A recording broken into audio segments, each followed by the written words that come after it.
Emilio Marmolejo, de la unidad de Cuernavaca, trabaja en ANAL, ya tiene muchos años ya. ¿Sí? Y nos va a hablar de condiciones de radiación de soluciones de la ecuación de Helmholtz. Gracias, Ernesto.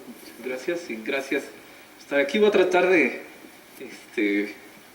hacerlo un poco rápido, entretenido, de no ser muy técnico, ¿no? Voy a tratar de motivar el principio. Entonces déjenme platicarles en qué consiste son como cuatro partes. En la primera parte vamos a ver el caso escalar de condiciones de radiación. Luego vamos a ver el caso vectorial. Esto es para motivar lo que vamos a hacer. Después esta parte va a ser un poco más, va a durar un poco más, y voy a hacer análisis y geometría en álgebras de Clifford. Lo que yo me dedico es a esto, álgebras de Clifford, y lo que quiero es como hacer un poco de comercial en esta parte, ¿no? Y después voy a presentar los resultados y aplicaciones.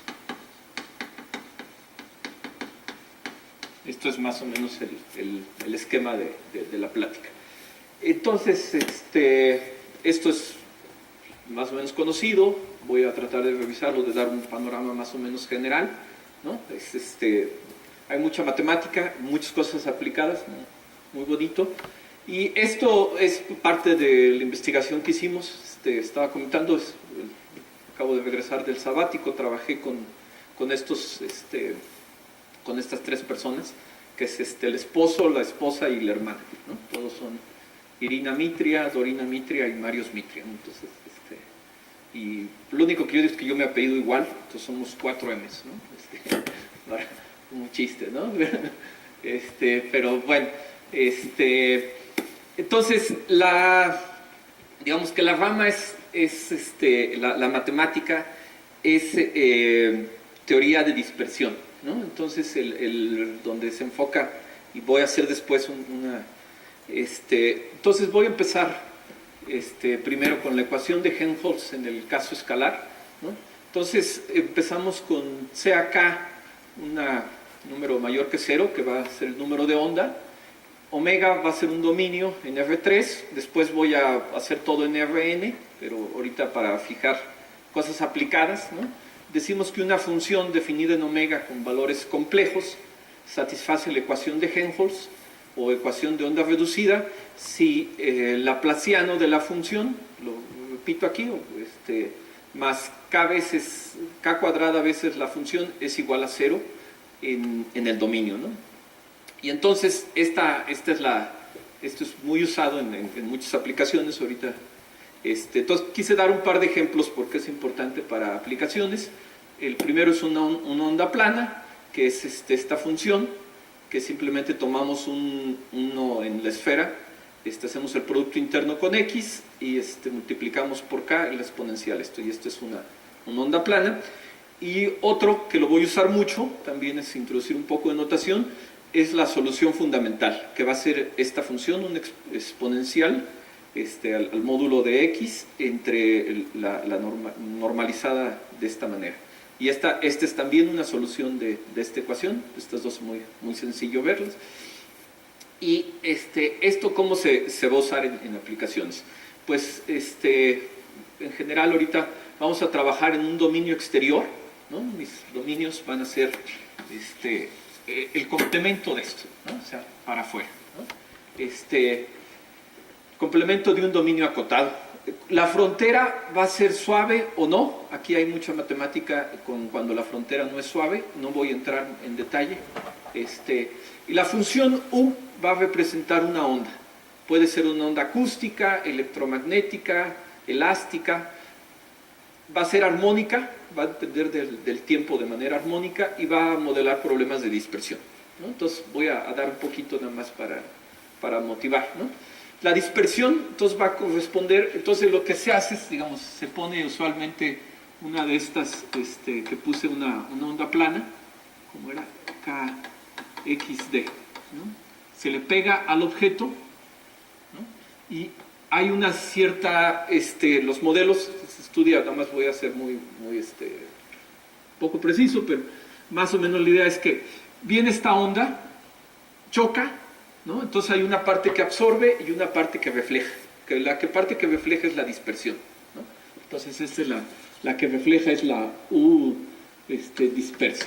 Esta es la que vamos a decir, por eso es que el dominio se va a ir y vamos a tener ciertas propiedades de esta función. Esta va a ser digamos, la que va a ser importante, la onda dispersa, ¿no? Entonces, y el problema importante con todo esto, y que sirve en muchas ramas, hay mucha matemática, es el problema inverso.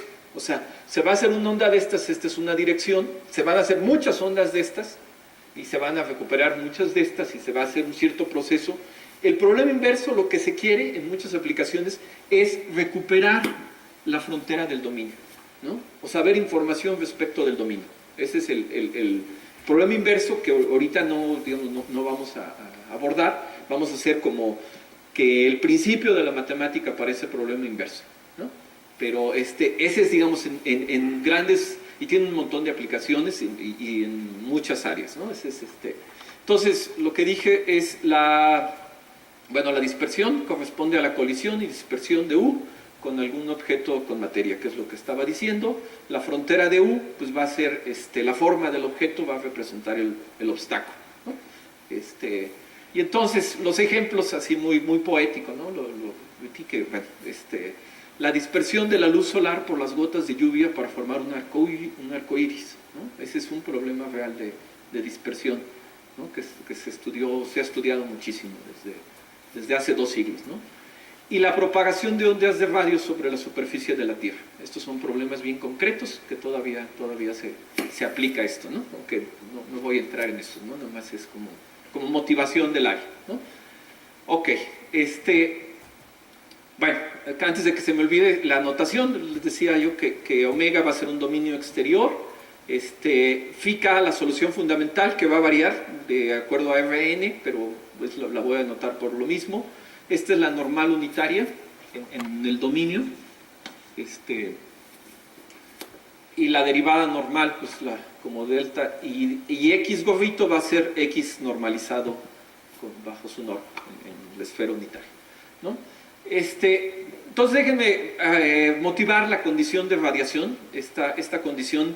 O sea, todos estos problemas, les digo, se empezaron hace 200 años. La condición de radiación que voy a dar de Sommerfeld la dio en 1912, apareció el artículo, entonces acaba de cumplir 100 años, o sea, se ha estudiado muchísimo, pero lo quiero motivar al menos que les quede un poco de, digamos que la cosa es que es una mezcla entre física, todos estos problemas, es entre física y matemáticas, ¿no? Entonces fue la vez que este cuate era matemático y luego se dedicó a la física, ¿no? Y entonces dio su condición, una condición que vamos a ver en un momento, que ese es lo que generalizamos, la condición de radiación de Sommerfeld.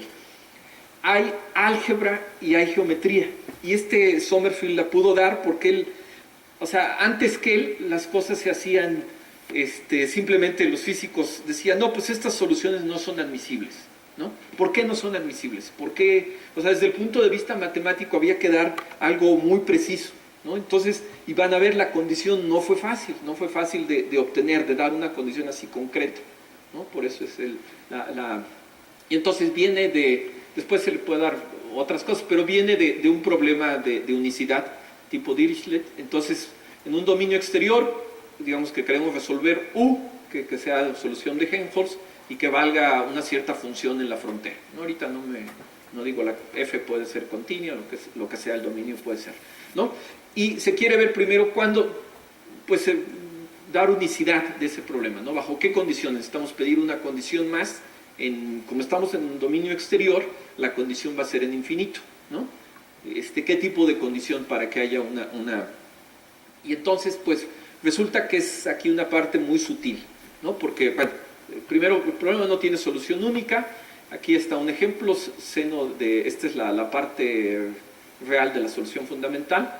Esta función es 0 cuando en el complemento de esta bola. satisface la condición de radiación y es cero en la frontera de la bola, ¿no? ¿Y qué pasa? Bueno, por ejemplo, esta muestra que no hay ¿qué pasa con esta función cuando x se va a infinito? Bueno, pues esto se va a cero, no solo se va a cero, sino se va, o sea, podemos decir que requerir que nuestra condición sea que u se anule en infinito. Bueno, va a ser un poco más delicado. Esta no solo se anula en infinito, sino se anula como o grandota de 1 entre x, ¿no? Entonces, la pregunta es qué condición debemos de pedir en infinito para tener unicidad, ¿no? Entonces, la observación es que esta función es o grandota de 1 entre x, ¿no? O grandota, les recuerdo, quiere decir que se va es una constante, se va a cero como esa función 1 entre x por una constante, ¿no? Y la o chiquita, cuando metemos o chiquita, que es algo más fino, es que se va a cero, ¿no? Una cosa es que está acotada y la otra cosa es que se vaya a cero. Es la o grandota y o chiquita, ¿no? Y entonces, bueno, resulta que si pedimos que la función sea o chiquita, entonces no que sea acotada, sino que se vaya a cero, cuando u se va a infinito, cuando la norma de x se va a infinito. Entonces un teorema 30 años después de Relic dice que la función es que pedir esto es pedir demasiado, porque entonces la función es idénticamente cero sin importar lo que pase en la frontera. Entonces es una condición muy fuerte, ¿no? Entonces, digamos, esquemáticamente, ¿no? Si tuviéramos aquí el o grandota, fueron las funciones o grandota, el o chiquita es algo más fino, ¿no?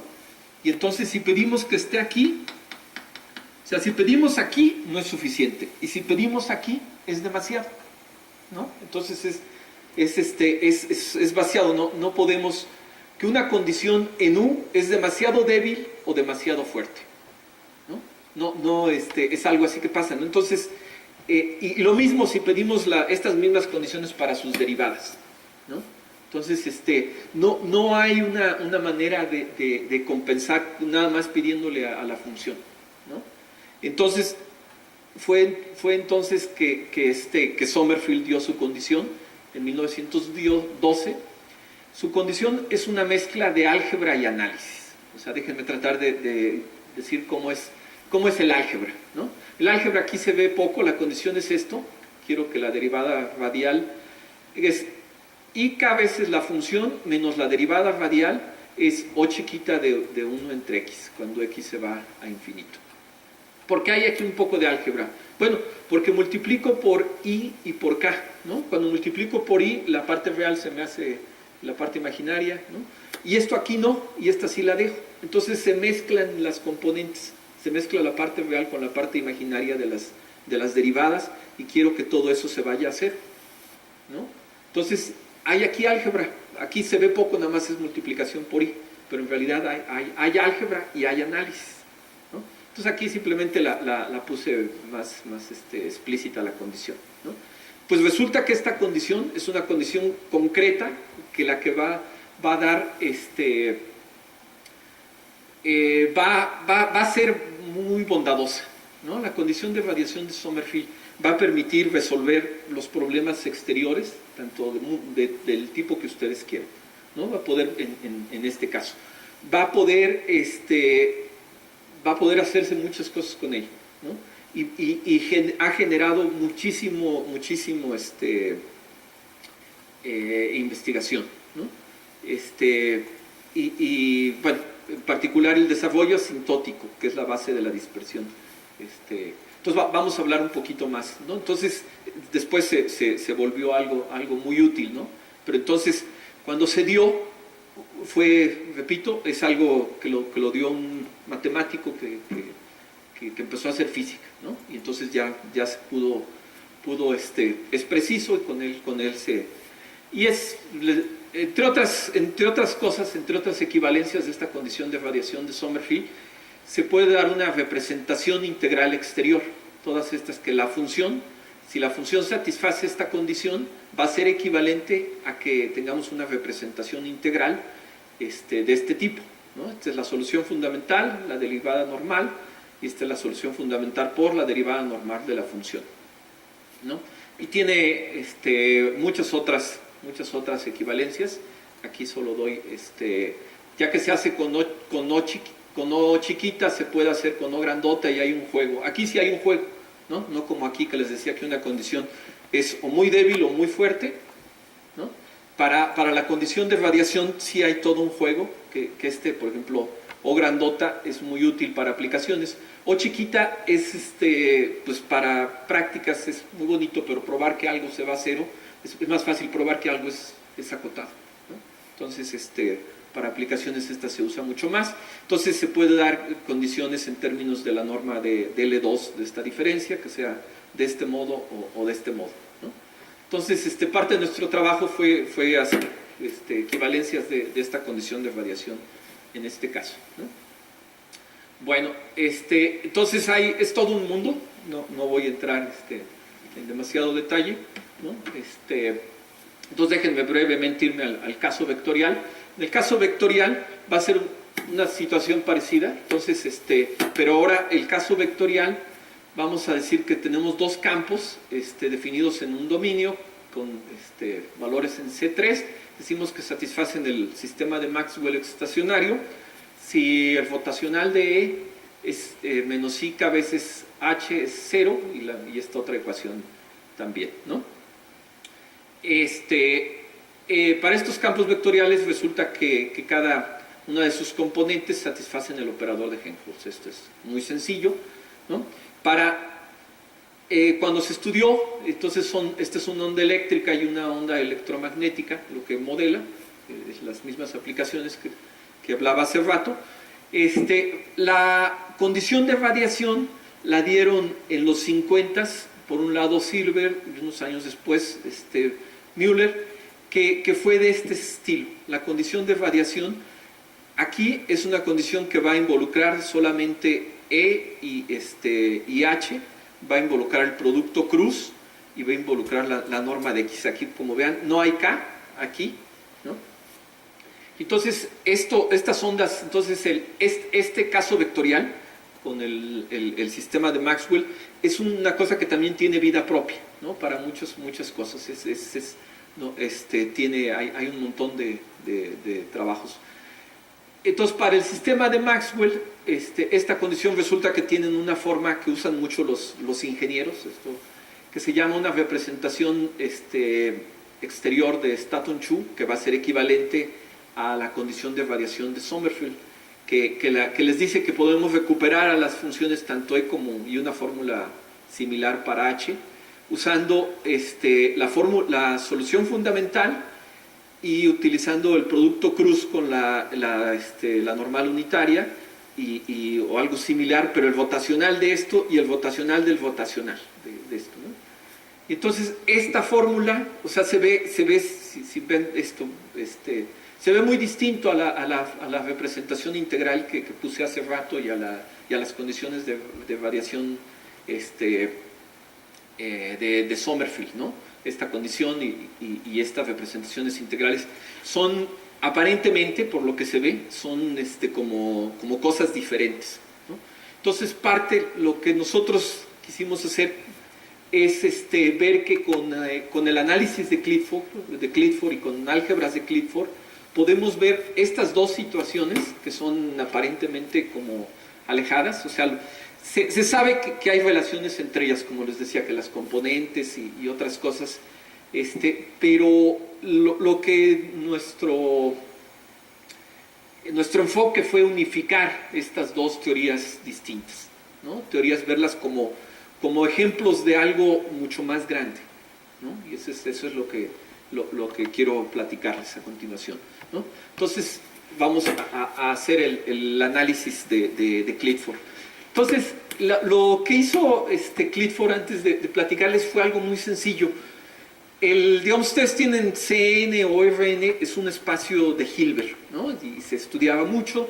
Por otro lado, tienen el álgebra exterior, el álgebra, los grassmannianos. Entonces, lo que Clifford hizo, ¿y qué tal si junto estas dos cosas? ¿No? Fue lo que él hizo, y lo hizo de manera muy sencilla. Decía, pues tengo dos vectores X y Y, lo que voy a hacer, va a ser como el producto este nuevo producto lo voy a definir como el producto interno, o sea, más el producto exterior, ¿no? Y esto va a ser la base o sea, su idea fue simplemente juntar dos estructuras. Y esa estructura nueva es el álgebra de Clifford, ¿no? Entonces entonces, bueno, se puede definir.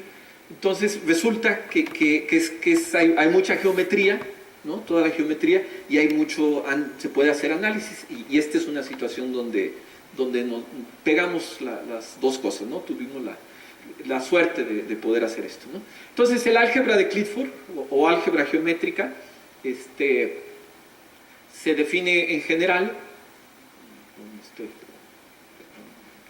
Entonces, generada en RM, ahora ya lo voy a hacer no en R3, sino en un M general, es la menor álgebra asociativa. Entonces voy a usar CLM, con producto le pongo esta bolita, tal que x al cuadrado es menos la norma, aquí me faltó un menos,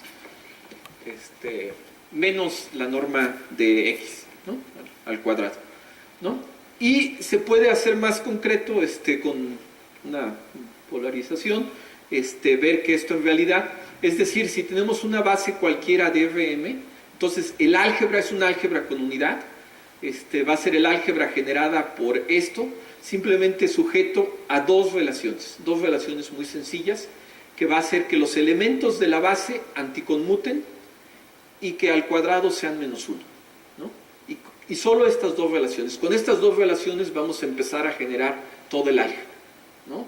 Y entonces va a haber todo el álgebra exterior y va a haber todo el espacio de Hilbert, ¿no? Entonces va a ser una álgebra muy sencilla, van a ser en realidad 2 a la m copias de C de los complejos o de F, dependiendo en qué campo estemos. Ahorita yo lo voy a hacer sobre los complejos. Entonces el álgebra de Clifford va a estar dada por productos con orden creciente, o sea, simplemente con estas relaciones podemos poner los que sean de orden creciente, ¿no? Reducirlos y multiplicarlos por exponentes, van a ser en complejos, ¿no? Todos estos se les va a llamar productos básicos de cosas de estas, ¿no? Con orden estrictamente crecientes. Va a ser de dimensión 2 a la m, como estaba diciendo, y vamos a considerar, entonces vamos a engordar lo que vamos a hacer, la idea va a ser engordar nuestro codominio, ¿no? Las funciones podemos considerarlos con valores en los complejos o con valores en CM, como campos vectoriales. No, ahora los vamos a considerar con valores en el álgebra de Clifford. Ahorita explico un poco más, ¿no? Entonces, pues el RM lo consideramos como parte dentro del álgebra. Entonces, como digo, es un espacio de Hilbert con el producto simplemente de estos elementos. Quiere decir que los órdenes son crecientes, ¿no? Simplemente son 2 a la m copias de CM, ¿no? Y entonces es muy fácil ver que C1, cuando tenemos solo un generador, son los números complejos y C2 son los cuaternos. Eso es. Y en CL3, déjenme dar rápido, entonces si tenemos tres, primero siempre vamos a tener una unidad, los generadores, y luego los productos de 2, en este caso 1, 2, 1, 3 y 2, 3, y el producto de los 3, ¿no? Entonces el álgebra va a ser esta es una copia de C, esta es una copia de C3, que es estos 3, va a ser también una copia de C3, que son los les vamos a llamar bivectores, que son los generados por estos, y es una copia de C, que es simplemente el generado por ¿no? Y en general pues vamos a tener lo mismo, esto los vamos a llamar escalares. Entonces va a haber como que los complejos van a ser diferentes aquí cuando tomemos funciones que estén evaluadas aquí, va a ser nuestro codominio, entonces va a haber una diferencia un poquito entre las escalares van a ser las que caen aquí, los campos vectoriales van a ser los que caigan aquí, pero en general consideramos en todo el álgebra, ¿no? Va a haber un poco de diferencia, ¿no? Entonces vamos a ver que en realidad tenemos estos productos que les decía, el álgebra exterior y el interior. Son dos productos.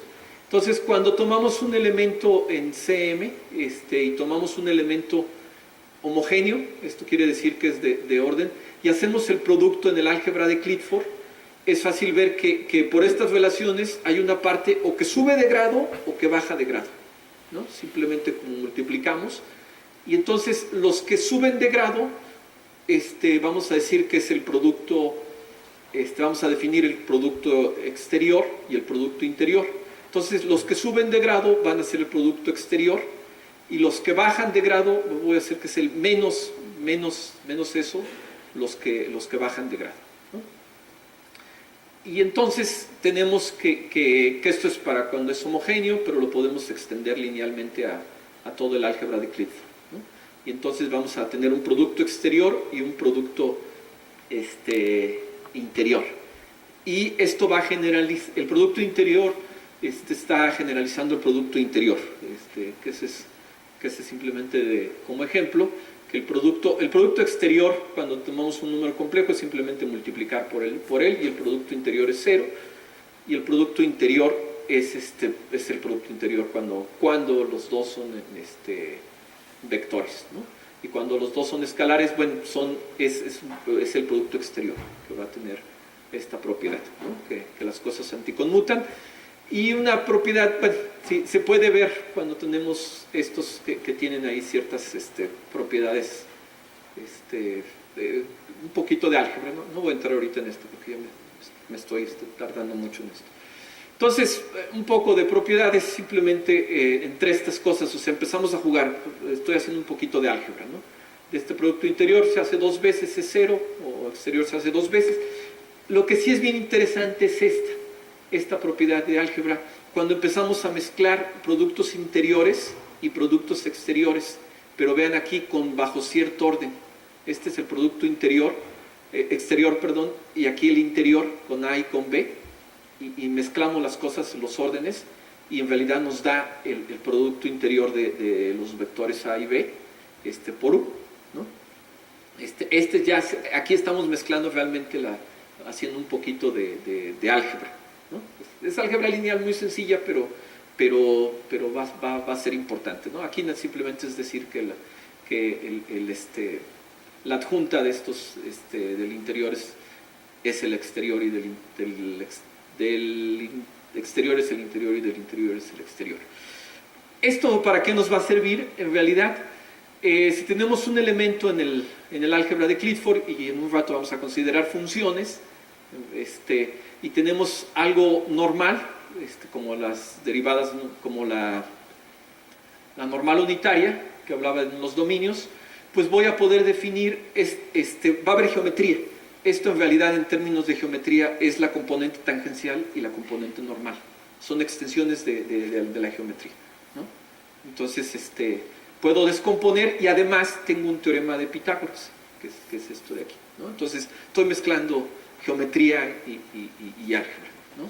Entonces, esto para cuando sean funciones, pues es bueno, entonces es mi probadita de geometría, ¿no?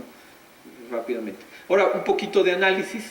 El operador de Dirac, voy a hacer multiplicar funciones, entonces les digo que mis funciones asociado en Rn, este es diferente del M, va a haber un juego entre N y M, va a querer decir multiplicar por EJ, y entonces una función que tenga valores en este álgebra de Clifford, voy a decir que es monogénica, si satisface, es un sistema, o sea, estas son las parciales normales en cada componente, esto aquí multiplico y muevo las componentes, y si todo esto es 0.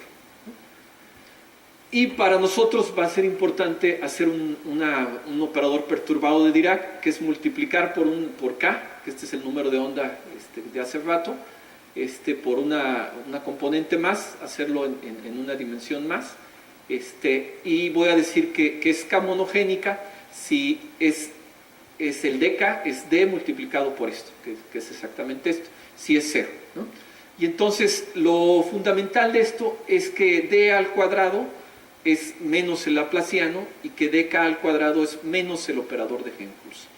Entonces las funciones que voy a considerar van a tener valores en el álgebra de Clifford, o sea, van a ser funciones así, pero entonces si satisfacen el Dirac van a ser armónicas, y si satisfacen este Dk van a ser soluciones de Helmholtz, ¿no? Entonces es la idea del análisis de Clifford, que puede ser sacar propiedades más específicas, es como las funciones armónicas y las funciones holomorfas, ¿no?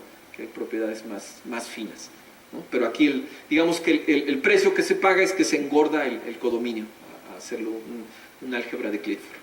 Entonces, un poco más de notación, es la derivada exterior y la derivada interior. Va a ser importante, va a ser simplemente multiplicar por este producto interior y por este producto exterior.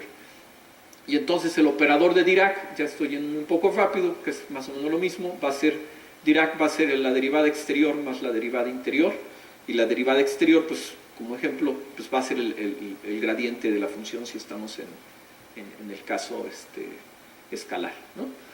En F3 va a ser el rotacional, en campos vectoriales, va a ser equivalente a rotacional, ¿no? Y un par de propiedades es que estos al cuadrado pues son 0, y tenemos el laplaciano en términos del operador exterior e interior de esta forma, o menos el laplaciano. Ok, entonces eso es un poquito de análisis de Clifford. Entonces nada más definir lo que quiere decir el sistema de Maxwell en cualquier RM, pues va a querer decir esto, que la derivada exterior va a ser igual a IK veces H, y que la derivada de E, y que la derivada interior, perdón, lo dije al revés, y la derivada exterior de H va a ser estas dos ecuaciones, ¿no? Para decir que en RM, en cualquiera, en este contexto, va a satisfacer el sistema de Maxwell, ¿no? Y entonces, pues rápidamente, no voy a ir. Resulta que en este contexto, o sea, vamos a nosotros engordar nuestro dominio, se comporta muy bien la derivada exterior y multiplicación por X, y tenemos ahí unas propiedades, ¿no? En realidad esto es más o menos sencillo.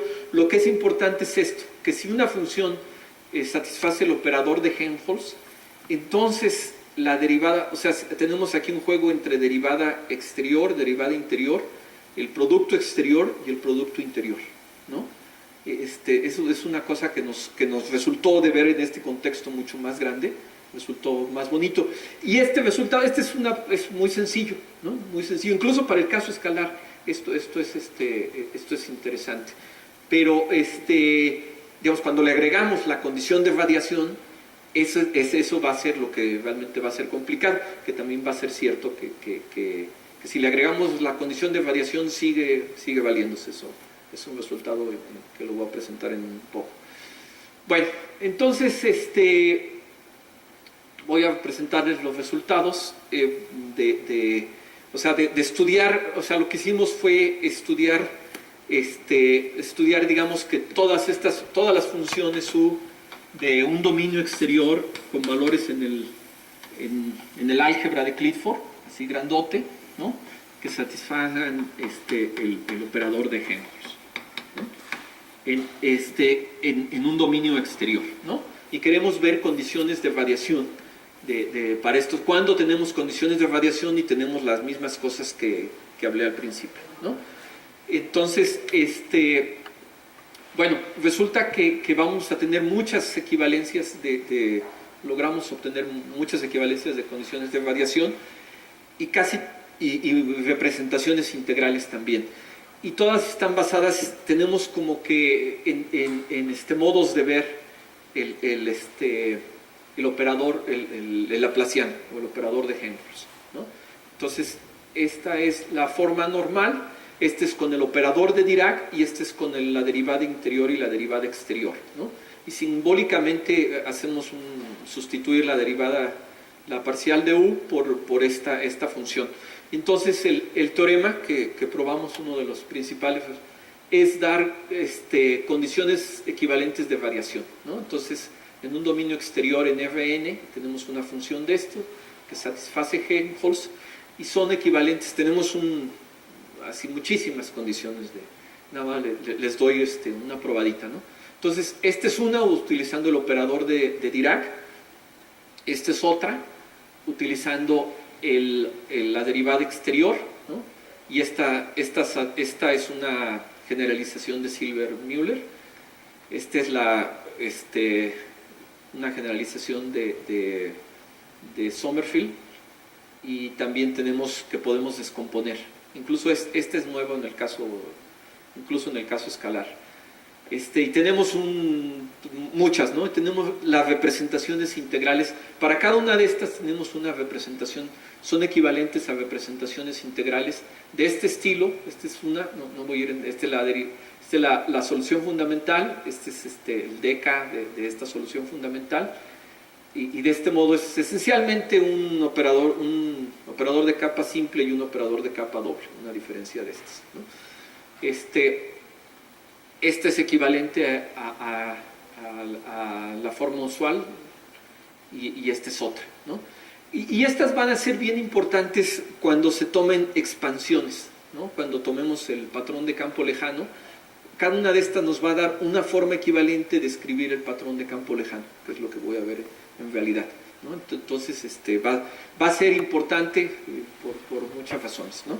Entonces decimos que una función es radiante si satisface Helmholtz y alguna condición de radiación, ¿no? Entonces el resultado que les hablaba es que no solo estas satisfacen Helmholtz, sino que también, si esta satisface la condición de radiación, estas satisfacen la condición de radiación, ¿no? Este es un resultado pues más o menos sorprendente. Entonces déjenme ver cómo voy de tiempo. Ok, no estoy mal. Entonces vámonos al comportamiento asintótico, ¿no? Entonces vamos a considerar que es la parte, para los ingenieros, lo que miden cuando les hablaba de este modelo, que una onda que se dispersa, ellos lo que van a poder medir es esta función de la que les voy a hablar ahorita, que es el patrón de campo lejano, ¿no? Entonces, si consideramos una función radiante, va a existir una única función que va a estar definido en la esfera con valores en el álgebra de Clifford, llamada el patrón de campo lejano, Clifford valuado, tal que nos va a caracterizar a la función de manera única, ¿no?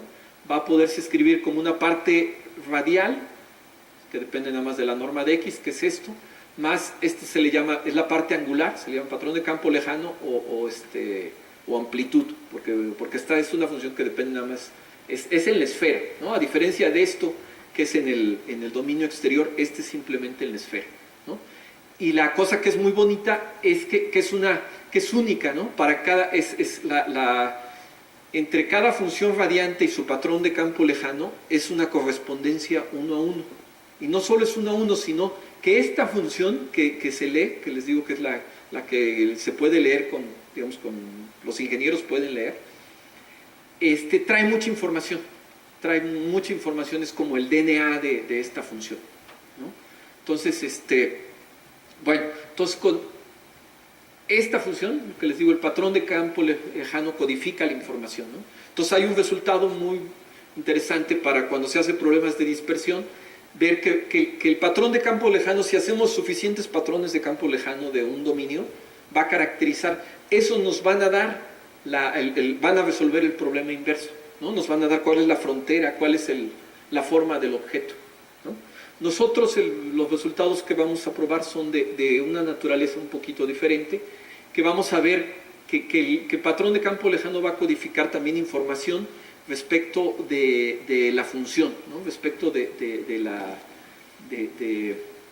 ¿cómo sigue? Explico, ¿no? Supongamos que tenemos una función radiante y que estamos interesados en saber si esta función satisface algún operador diferencial de este estilo, ¿no? Entonces, los resultados que obtuvimos, los primeros los obtuvimos con Salvador Pérez Esteva.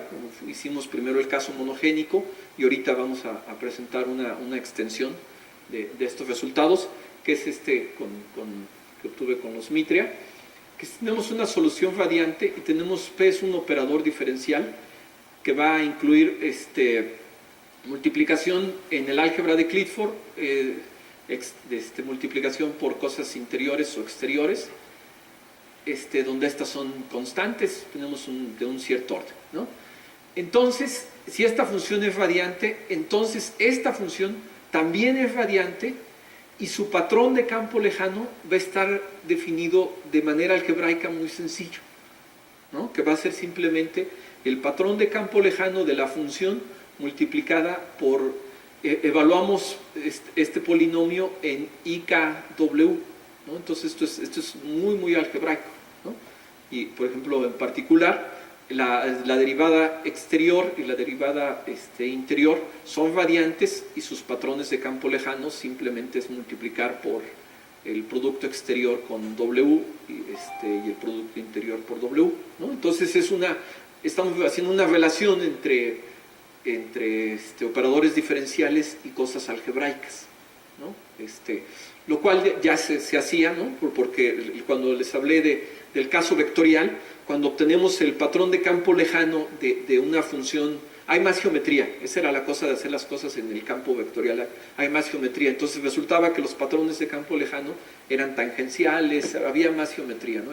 Es una cosa más rica, ¿no? Y entonces, pero aquí lo podemos recuperar, ¿no?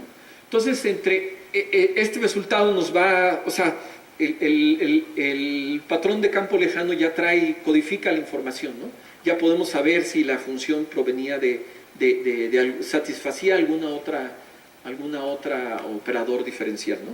En particular, vamos a hacer dos aplicaciones. Lo primero es cuando Helmholtz se reduce a Maxwell. ¿Qué quiero decir?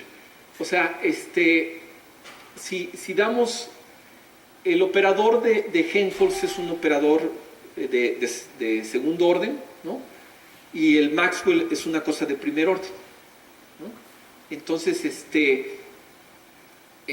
bueno, resulta que si damos dos funciones radiantes, ¿no? Entonces, estas dos van a satisfacer Maxwell, sí, solo si sus patrones de campo lejano van a ser tangenciales, que quiere decir esta propiedad, o van a estar relacionados entre ellos de esta forma, ¿no? Bueno, pues es meter la geometría con los operadores diferenciales.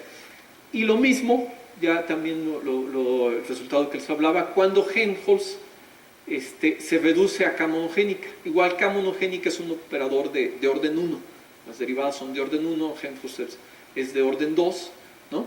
Entonces, este resultado lo habíamos obtenido con Chava y aquí lo hicimos también de otra manera, es simplemente de otra forma. Entonces, una función es cama homogénica si, solo si, su patrón de campo lejano va a satisfacer esta relación.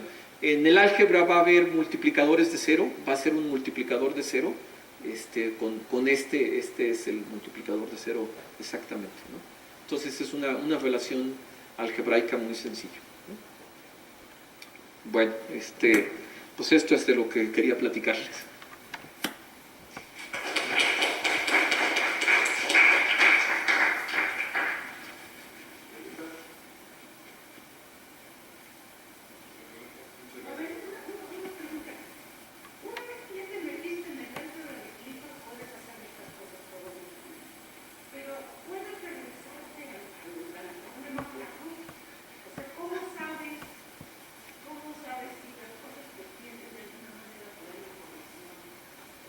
Sí, ajá, sí podemos regresar.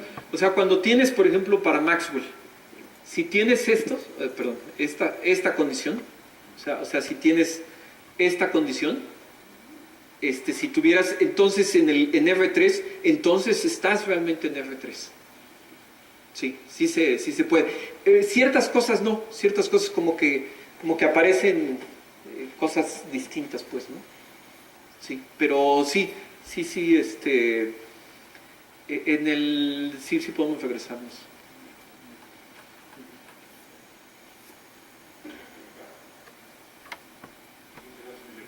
Ustedes.